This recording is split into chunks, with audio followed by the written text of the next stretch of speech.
Hey everyone, and welcome back for another March Madness video. Today I want to talk to you guys about 5 things I learned from going to therapy in the year 2020. Now, long story short, myself and some members of my family were involved in a fairly serious car accident last June or July, and through our recovery process, some of us took longer to recover than others. And when I say fairly serious, all 4 of us had to be taken to a hospital. One of us was life-flighted. And side note, going to a hospital in the middle of a worldwide pandemic is awful. I would never recommend it to anyone. But on our road to recovery, one of the things my doctor recommended I try as part of the healing and coping process was going to therapy. They specifically recommended a trauma counselor, but then I guess just through finding and selecting one, she just recommended a general counselor that dealt with a plethora of different things. I think she was like trauma and family and marriage, just a bunch of things, and I really didn't know how to choose or select a therapist, so I really just went off of my doctor's recommendation. Really quick here, if you are new, welcome to my channel. My name is Kristen. I typically do videos here about online teaching, entrepreneurship, solopreneurship, and if you are not yet, please make sure to click that little red subscription button and the bell down below to be updated for each and every future video. I typically do a video once every week, but again, as we are in March Madness, I'm doing a video here each and every day. Also, if you are in therapy or have thought about it or have done it in the past, let me know your experiences down below in the comment section. Like I said before, this was my first time ever seeing a therapist, ever. I had never seen one or thought about it. It just was something that my doctor recommended. But without any further ado, here are the top 5 things. And yes, I kept notes, because if I didn't, this would be really long. The top 5 things I learned from going to therapy in the year 2020. Number 1, I wrote, suppressing your feelings will not make them go away. Something I guess had brought to my attention last year is my idea of coping with something is to just ignore it. It doesn't exist. So even though I was terrified to drive in the car, or when my husband would drive me and we had to make a left turn that looked a lot like our accident situation, my heart would be racing, my palms would be sweating, it would just be horrible. But if someone were in that car and they asked me how I was doing, oh, I'm fine, it's okay. It's fine. So in talking to my therapist, P.S., this was all over Zoom. Again, pandemic. I'm sure you guys are so overhearing that term as I am. But through our Zoom sessions, the first couple weeks, it just felt like a really long interview. She would ask a question and I would answer it. Then she would ask me extension questions as to how I felt about it, how other people perceived it, or how I thought other people perceived certain situations. And after a few weeks, she noted, hey, Kristen, I noticed that if someone were to ask you something, you would suppress and or hide how you were feeling. And the only time I really feel like I had to do that was when I went back into the classroom 8 weeks later after this accident, because I'm not going to tell a group of kindergartners that I had a horrible day because I had to make a left-hand turn to get into the school parking lot. But like if my husband or my family or friends asked, I would, brush it off. Oh, it's okay, we're fine. Or my favorite slogan, we're surviving. That is literally what I said for weeks on end. So she recommended to just keep a personal journal. Now for me, I like things to be private, so I have a website I use called Notion.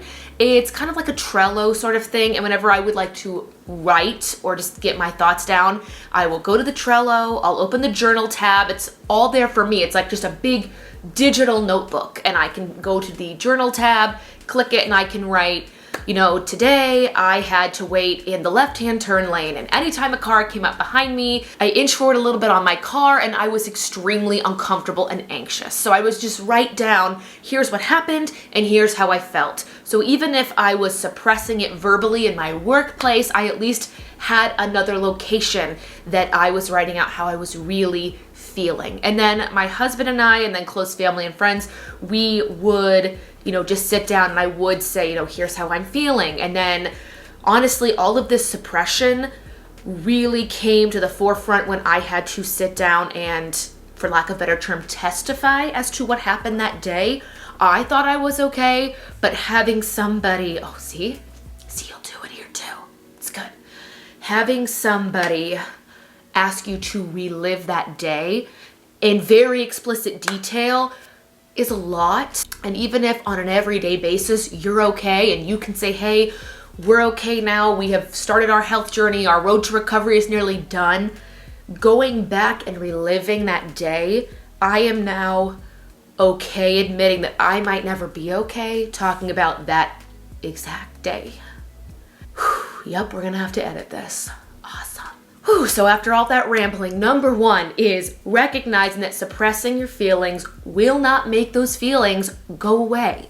Honestly, even though we were talking more about trauma from this one day, she helped me unpack the idea that when I was being raised growing up through like my developmental years, I was surrounded by a lot of people who I would ask them how they're doing and everything would always be okay. And I viewed these specific people as wealthy, successful, and in my mind, I thought, oh, well, successful, wealthy, happy people are always happy. This is how it's supposed to be. So if I don't at least fake it till I make it, I'm never gonna be those things. So recognizing through a trained professional, hey, it's not normal to always be happy. And even though those people would continuously tell me, oh, I'm great, everything's fine, now that I'm an adult, I realize, hey, they may have just been polite or they may have just been going through something, and either way, that is not my business, that is theirs. Suppressing my feelings will not make them go away. Number two, I wrote, it's okay to take time to recognize how you feel about situations in your past or present. Kind of like suppressing it. It's okay to recognize that you might be angry at specific people in your past. Like there was a period last year where I was just so angry about people who were involved in my family's accident. I was just upset at them, frustrated, angry, all of the negatives. And I didn't really know how to handle this, especially when you don't know these specific people. So what did my therapist do? She sat down and said, hey, you never have to be okay with this person. You never have to be okay with what happened. So getting over something doesn't mean you have to change the way you feel about this. And I should probably put on the record now that I am not in any way a trained professional. This was, again, my first time ever doing sessions of therapy. So please do not take this as medical advice. This is just my experience and my story.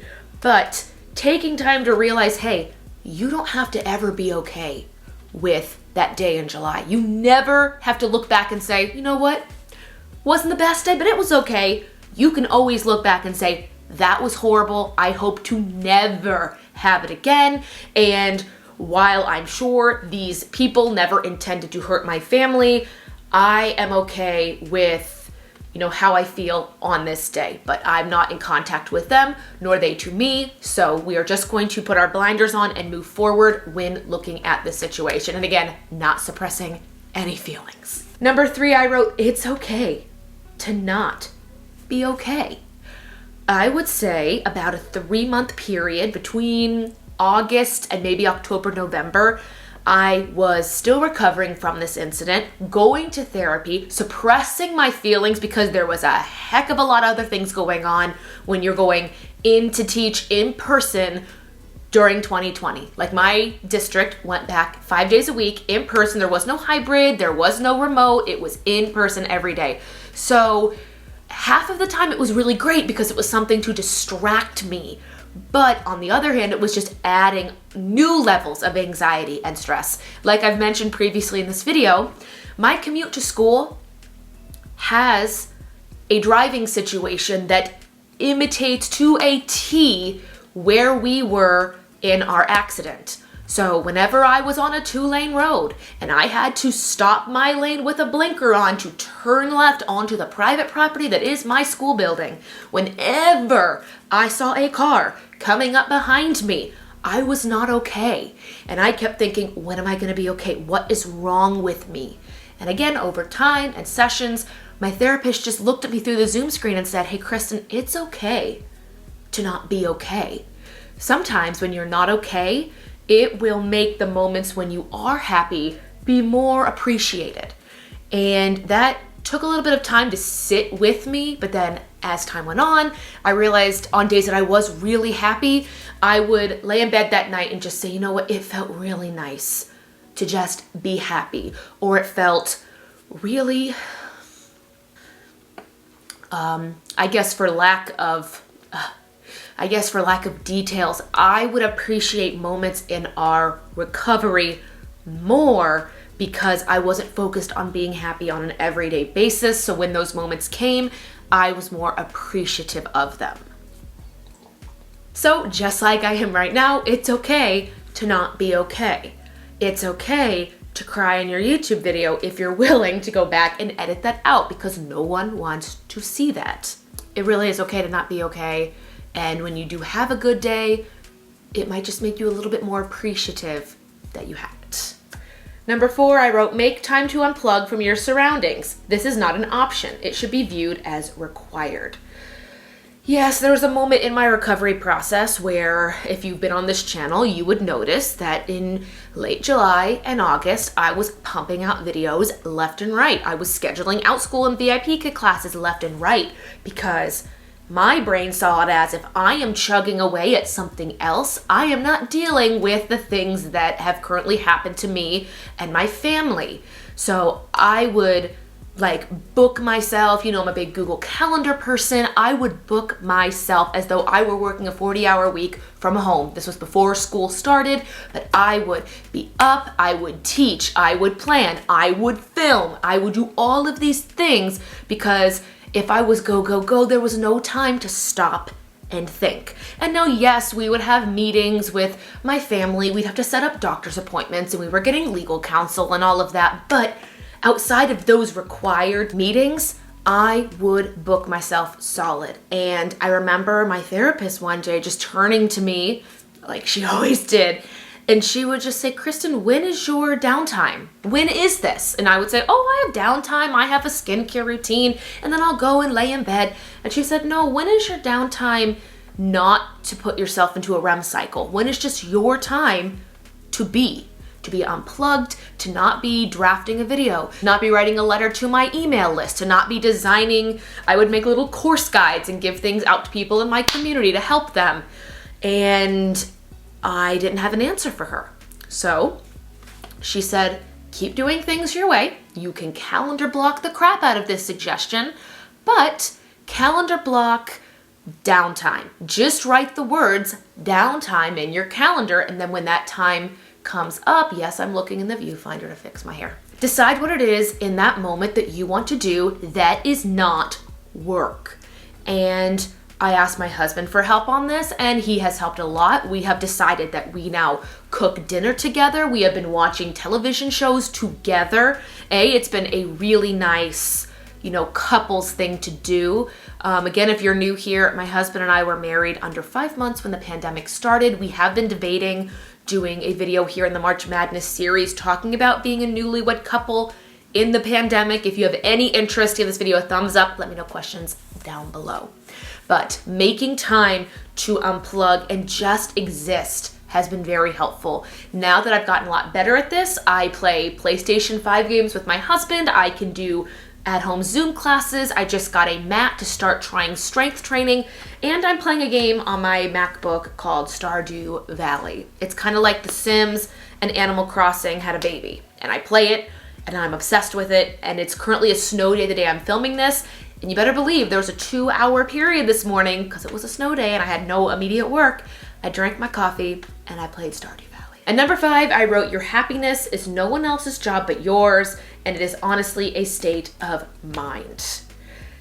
Yes, this one was a little bit harder to swallow, but the idea that your happiness is no one else's job but yours. It's not your family, your friends, your spouse. It is your job, and you can choose to wake up and be happy.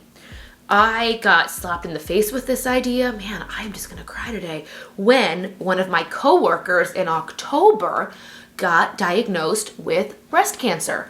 And If that were me and I were in this mental state in school during going through everything I was going through, I would have been a wreck. And this was a woman with far more years in academic teaching than me. She had also a spouse, she had children, but she still came to work right up until her chemotherapy happy. She chose to come to school happy. And I remember looking at her and going, she's insane. I would never do this. I would be angry at the world, and I, as you can tell, already was angry at the world.